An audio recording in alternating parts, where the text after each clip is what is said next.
semuanya, berjumpa lagi dengan aku, Era Minarti. Kali ini aku akan membahas tentang reading journal.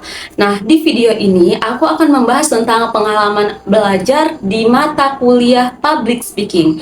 Jujur ya, sebenarnya setiap masuk kelas public speaking itu rasanya campur aduk. Kadang seru, kadang juga rasanya menegangkan. Kenapa menegangkan? Karena di kelas ini kami tidak hanya belajar tentang teori, tapi juga langsung praktik berbicara di depan kelas. Nah, itu sebenarnya yang bikin suasana menjadi tegang. Menegangkan itu saat dosen memanggil nama-nama mahasiswa secara acak untuk tampil di depan kelas. Jadi, coba dibayangkan saat dosen mulai memanggil nama, pasti semuanya langsung deg-degan dan berharap gak disebut namanya, ya kan? Tapi, walaupun demikian, suasana di kelas itu tetap terasa menyenangkan.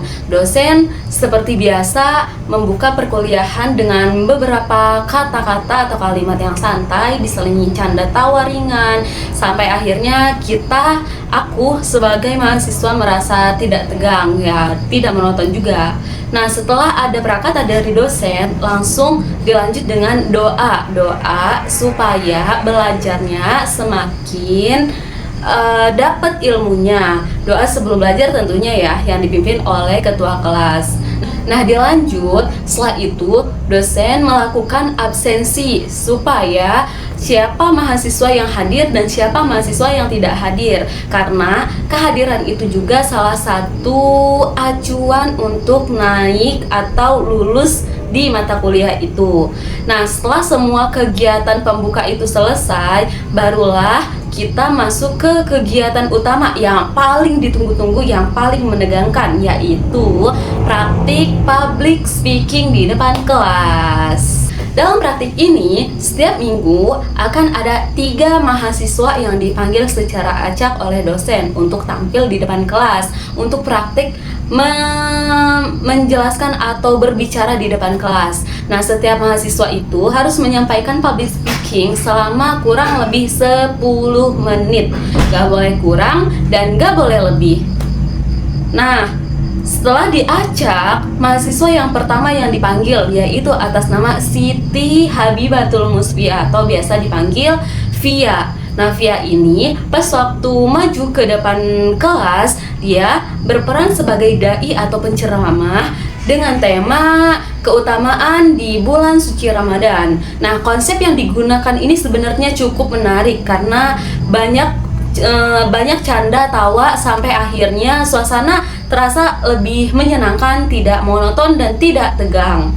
Misalnya ada beberapa hal atau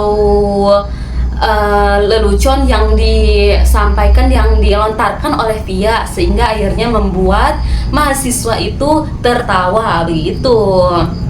Walaupun demikian, materi yang disampaikan oleh Via ini sebenarnya menurutku cukup atau kurang kuat karena ada beberapa dalil yang tidak disampaikan secara rinci seperti itu. Nah, dilanjut yang kedua. Nah, saat dipanggil ini sebenarnya kita udah tegang ya. Nah, dipanggil yang kedua, nama yang kedua yang dipanggil itu atas nama Lulu. Nah, Lulu ini dia juga sama aja kayak Via, dia menyampaikan ceramah atau cosplay menjadi dai. Nah, tema yang dibawakan oleh Lulu di depan kelas itu sebenarnya tentang berbagi di bulan suci Ramadan. Sebenarnya ini tema emang sangat bagus ya teman-teman, dan ada dalilnya dan kuat, ada hadisnya juga bahkan gitu. Cuma sangat disayangkan pas waktu Lulu itu menyampaikan public speaking di depan kelas, waktunya kurang dari 10 menit. Jadi dosen itu memberikan waktu lagi kepada Lulu supaya bisa dapat 10 menit, karena gimana pun juga hal ini itu bakalan dinilai oleh dosen dan masuk ke dalam penilaian nanti. Jadi sangat disayangkan kalau misalkan kurang dari 10 menit. Dan sebenarnya Lulu juga menurutku itu kurang menguasai materi. Kenapa? Karena pas waktu dia selesai menjelaskan materinya, dia itu seperti terpaku sama hafalannya. Sampai akhirnya pas waktu materi udah selesai semua, dia bingung harus menjelaskan apa lagi gitu. Sampai akhirnya ada beberapa teman kelas itu inisiatif untuk bertanya atau berbagi pengalaman tentang berbagi tersebut. Nah, nggak sampai di situ, ada yang ketiga, mahasiswa yang ketiga yang dipanggil itu sebenarnya mahasiswa terakhir yang dipanggil itu Ella. Ella itu menggunakan konsep yang berbeda dari Via dan Lulu. Ella itu berperan sebagai ibu guru yang sedang menyampaikan informasi kepada murid-muridnya. Nah, dalam ceritanya ia menjelaskan bahwa para siswa harus mengisi sebuah kuesioner untuk instrumen tertentu. Nah, sebenarnya cara penyampaian Ella itu menurutku cukup menarik, bahkan terlihat percaya diri, santai, dan mampu menguasai panggung. Ia juga menyelipkan candaan, tawa, sampai akhirnya suasana pun jadi menyenangkan. Nah, setelah ketiga mahasiswa itu dipanggil, selanjutnya ada beberapa prakata atau ada beberapa masukan dari dosen untuk tiga mahasiswa yang maju ini. Oke, dilanjut. Setelah semuanya selesai, selanjutnya itu ada kegiatan presentasi kelompok, karena kita juga selain praktek per individu, ada juga presentasi kelompok yang mana itu ada 7 anggota. Nah, di materinya ini terdapat 7 anggota, masing-masing anggota itu memegang satu materi. Materi yang dipresentasikan itu tentang public speaking tentunya, mulai dari pengertian public speaking, tujuan, manfaat, sampai pentingnya kemampuan berbicara di depan umum.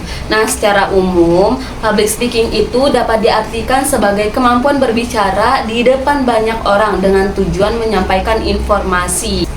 Selain itu juga, public speaking memiliki banyak manfaat, seperti halnya bisa meningkatkan rasa percaya diri, membantu seseorang menyampaikan ide atau gagasan dengan sangat jelas, juga meningkatkan kemampuan komunikasi dalam kehidupan sehari-hari. Tentunya selain itu juga, kemampuan public speaking juga sangat penting karena dapat membantu seseorang dalam dunia pendidikan, dunia kerja, maupun kehidupan sosial. Setelah seluruh anggota kelompok selesai mempresentasikan, ada yang namanya sesi tanya jawab. Karena waktu itu waktu yang masih ada, jadi akhirnya ada sesi tanya jawab satu orang penanya, dan dijawablah oleh presentasi. Setelah itu presentasi ditutup oleh moderator yang memandu jalannya presentasi dari awal hingga akhir. Dari pertemuan ini, saya belajar bahwa public speaking itu bukan hanya tentang berbicara di depan banyak orang saja, tapi juga tentang bagaimana kita bisa menyampaikan ide atau gagasan dengan sangat percaya diri, menguasai materi, serta mampu mengukur waktu dengan baik. Pengalaman melihat teman-teman praktik di depan kelas juga memberikan banyak pelajaran bagi saya tentunya, tentang keberanian, persiapan, dan cara menyampaikan pesan kepada audiens. Oke, sampai di sini saja learning journal aku dari kegiatan pembelajaran mata kuliah public speaking di pertemuan yang ketiga. Terima kasih sudah menonton video ini. Semoga pengalaman yang saya bagikan ini memberikan gambaran tentang bagaimana proses pembelajaran public speaking di kelas saya tentunya. Sampai jumpa di video learning journal berikutnya. Bye bye.